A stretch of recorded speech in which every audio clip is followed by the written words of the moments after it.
everyone, welcome back to my Georgia garden. Today is episode 2 of my Slopeside Talks, and I'm so excited to talk to you today about some of my favorite pollinator shrubs.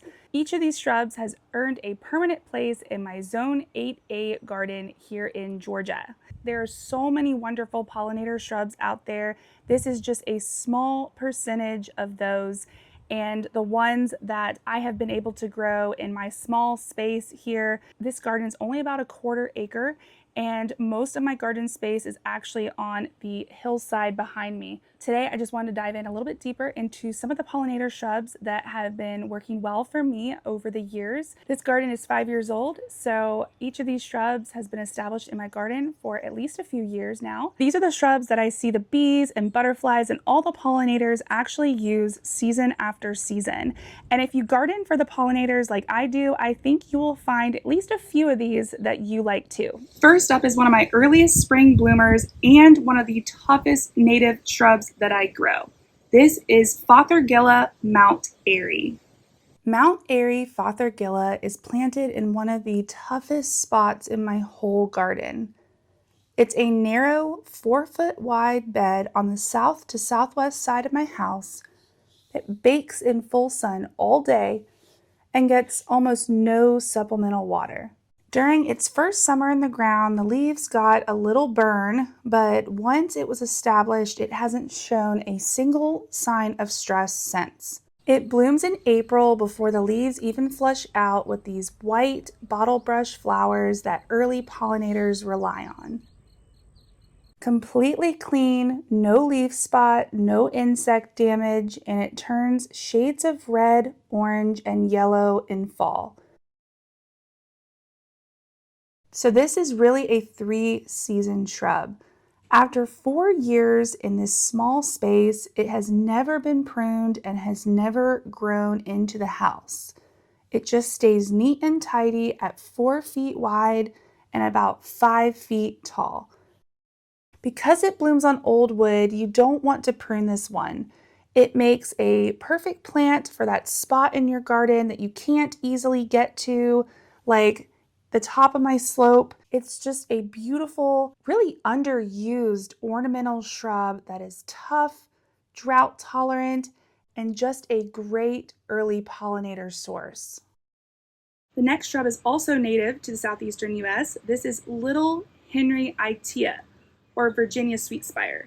This is a proven winners variety, and it is another really great one for your pollinators, especially during the springtime. Little Henry Itea is a proven winners variety and the compact sibling of a bigger Itea I used to grow called Henry's Garnet. That bigger one suckered like crazy in an east-facing, part-sun location in my breakfast garden. It was so happy it started taking over, and I eventually had to remove it. If you have the space, that kind of colonizing can actually look beautiful, like a big natural hedge you just let run. But if you don't, Little Henry is the better choice. It's been in the ground for over 4 years now, and this year I did notice a few suckers trying to come up at the edge of the lawn. The trick to telling a sucker from a weed is the root. If you tug it and the whole thing pulls back toward the base of the plant, that's a sucker, not a weed. I just trace it back, cut it off, and tuck the soil back in. The plant is contained here between the house and the Bermuda grass. Bermuda grass is quite aggressive, so I'm not worried about the plant spreading any further. The white flowers in springtime look similar to Clethra, those elongated spikes that run down the stems, and the plant will hold on to these spent flower heads through the season if you don't prune them off.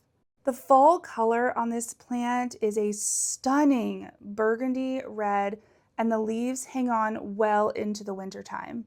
This one prefers moister soil, and we just had 8 months of drought, so it has been showing some signs of stress, some of the red tones in the growth.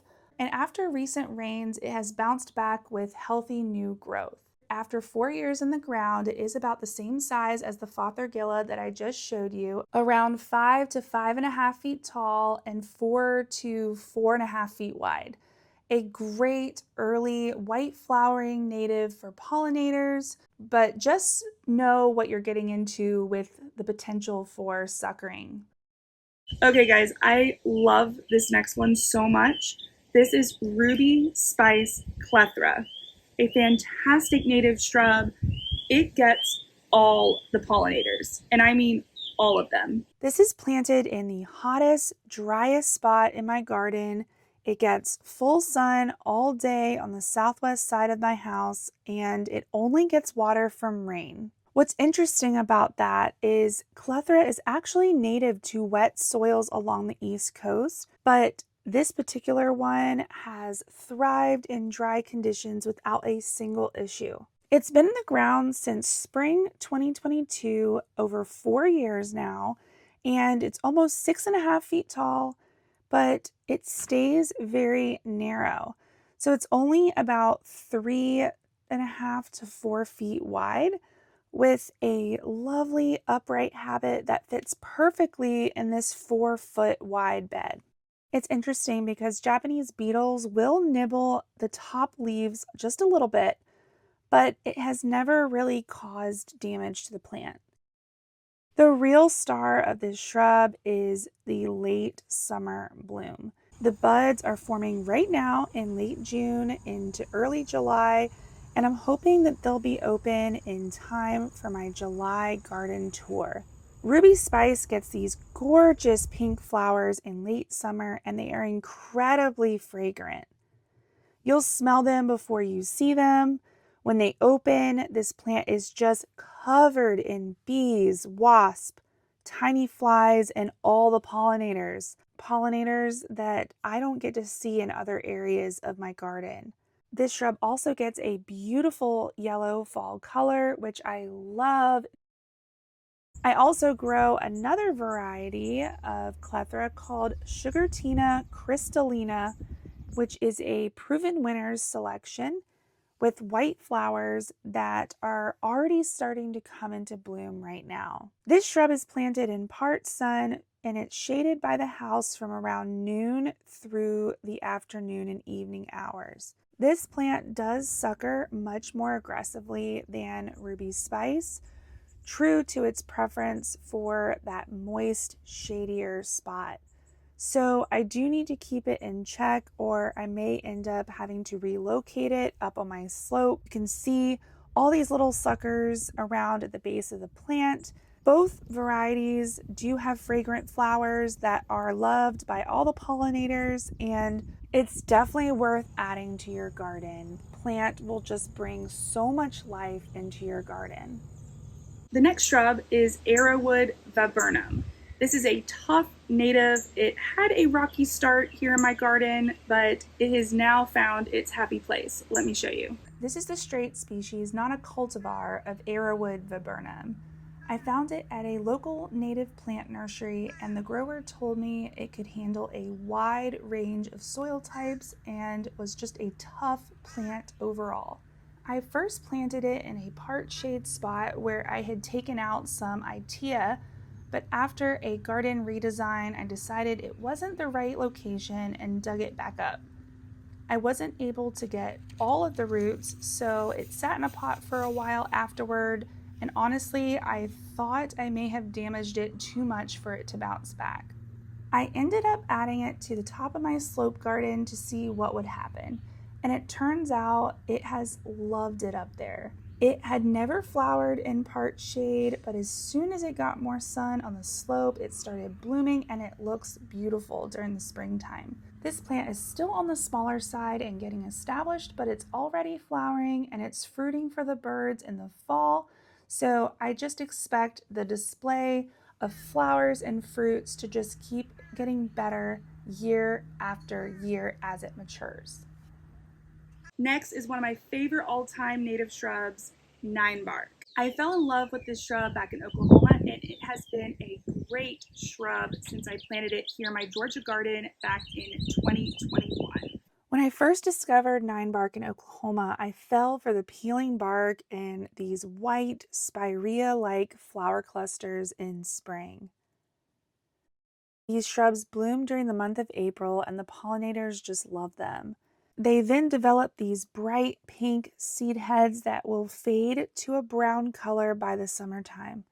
The birds love these residual seed heads right into the fall. I have 3 common ninebarks planted together on my slope. These are the straight species that you can find out in the wild. They have never been pruned or shaped. They bloom on old wood and they just have this natural, almost weeping-like habit to them. The birds love sitting in them throughout the day, and we've even had chipmunks nesting underneath one for a few years now. This is the straight species. It's not a named variety. And I've noticed that the plant tags will usually list Ninebark as hardy to zone 7, but in my experience, they handle zone 8 in Georgia just fine. These are planted on a slope that is facing west-southwest in the full hot sun from about noon through sunset. They've been in the ground since late 2021, over 4 years now, and they were one of the very first shrubs that I planted in this garden. Once in a while, I will get a branch that looks dead coming out of winter, but if you do scratch the bark and find green underneath, just give it a little more time before you prune it. I also grow a tiny wine Ninebark by Proven Winners in my breakfast garden, and this is a smaller variety with darker foliage that appreciates some afternoon shade here in Georgia. All in all, this has just become one of my favorite shrubs that I just get so excited about every single spring. One native shrub that I think is fantastic for your pollinators, but is highly underused, is Shrubby St. John's Wort. Shrubby St. John's Wort is another shrub that I found at a local native plant nursery, and I think it's really underutilized in our home gardens.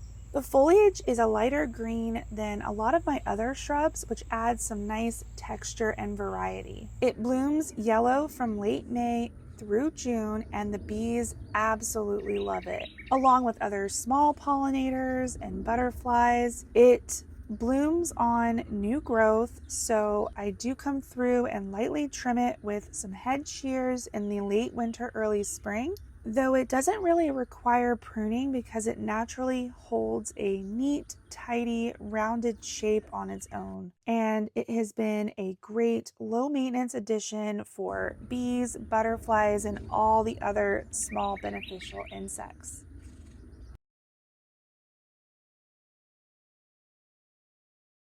The next shrub may be more familiar to you. This one I see growing along the edges of the woodlands in my neighborhood, and this is American Beautyberry. I want to share 2 versions of this shrub with you. One is the North American native, and the other is a popular Japanese hybrid called Pearl Glam Beautyberry by Proven Winners. Let me show you. Native American Beautyberry likes moist soil and part shade, especially here in the South. The leaves have a scent that I'm honestly not a fan of when I brush past it, and I have wondered if that foliage scent is part of the reason that the deer leave this plant alone in my garden. I can't speak for everyone's garden, but so far this one has been deer resistant in mine. However, if I didn't have all the birds around in the fall to pick the berries, I'm pretty sure the deer would be eating those berries too. This shrub blooms on new wood, so any cold snap or late frost won't hurt it.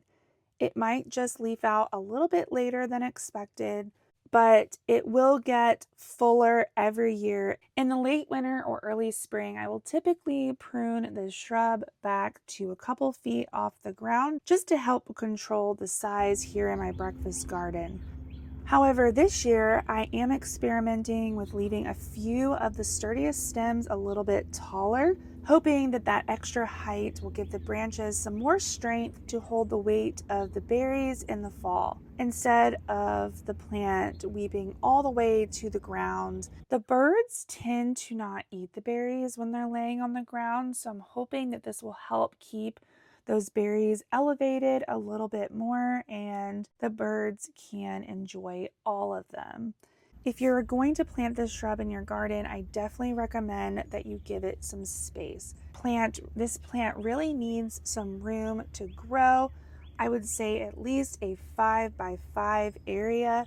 And one important thing you should know is that it will likely send up baby plants nearby. I've got one of these baby plants coming up here by my downspout right now. I will be digging this plant up shortly and likely relocating it up on my slope.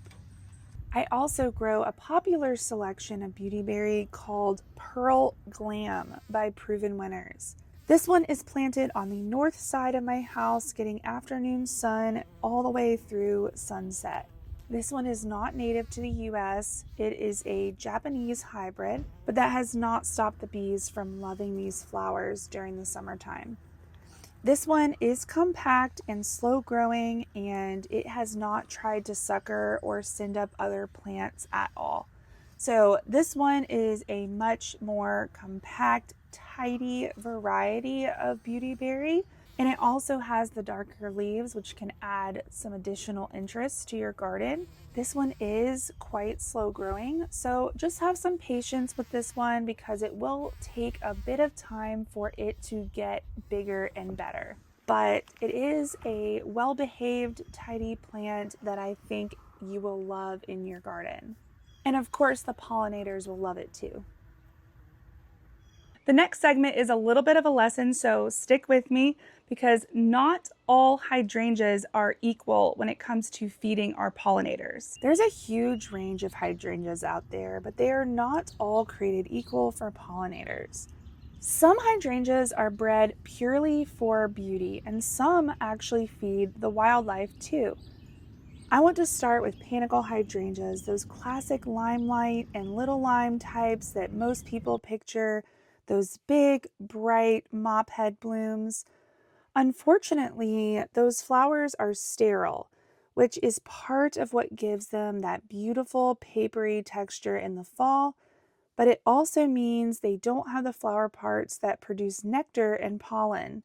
I actually do have one of these types in my garden. I have Bobo hydrangea from Proven Winners. This is actually the first summer that the deer have not stripped the blooms right as they were budding up, so I am actually thrilled to finally see it in full flower. But if you look closely at the bloom structure, you can see just how many sterile flowers there are. They are so gorgeous to look at, but they are not much for the pollinators. However, panicle hydrangeas have also been bred to keep fertile flowers for the pollinators. And little quickfire hydrangea is a perfect example of this and one of my absolute favorite hydrangeas out there. It has this open, airy bloom habit with a mix of showy, sterile flowers on the outside and fertile flowers underneath. And the pollinator activity on this plant is just incredible. There are wasps, tiny flies, carpenter bees, honeybees all over it the moment the sun hits it. The blooms open white in May and quickly develop some pink blush tinges as they age. It's such a nice surprise here in the South because typically we don't get that pink coloring on our hydrangeas here.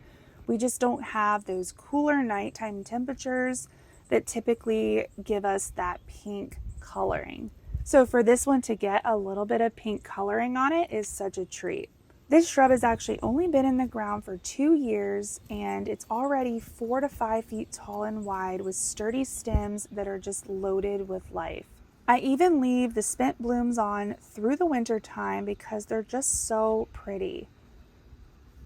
I also want to mention Hydrangea arborescens, one of our native hydrangeas. The straight species of Hydrangea arborescens will have all fertile flower parts for the pollinators, and they just run all over them and they look a little bit crazy doing so. They just love these flowers so much.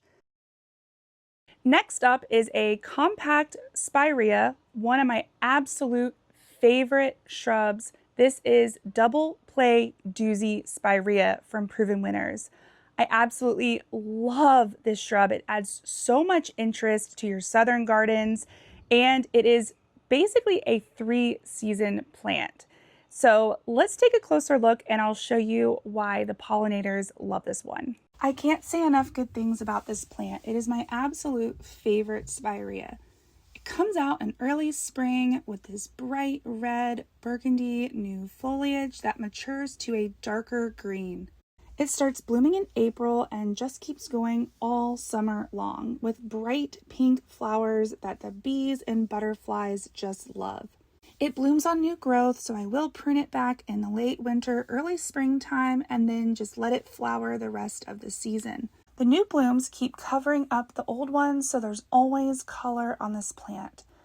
It's been in the ground for over 3 years now, and I planted it toward the bottom of my slope where it gets a little bit more moisture.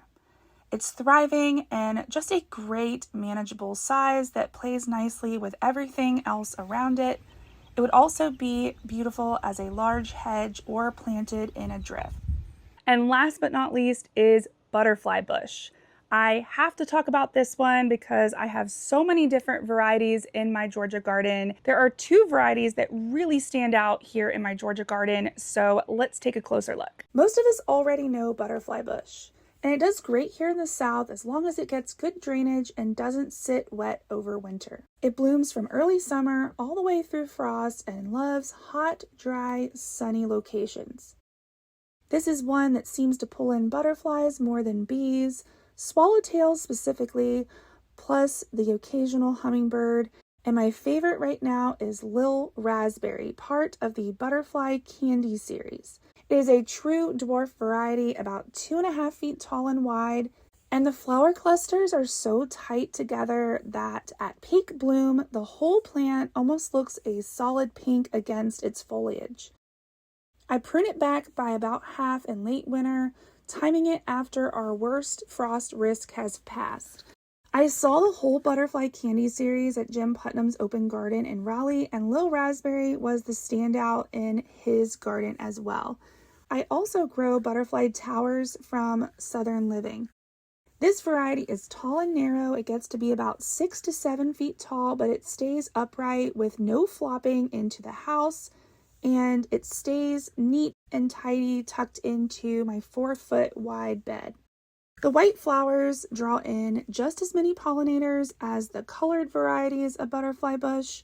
There's also a magenta version of butterfly towers that's harder to find in garden centers, so if you spot it, definitely grab it.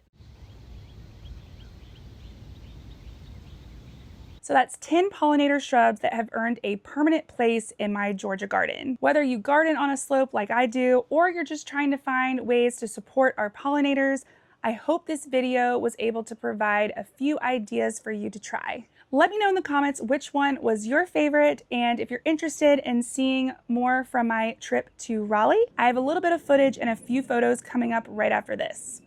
I'll see you in the next one. Bye guys.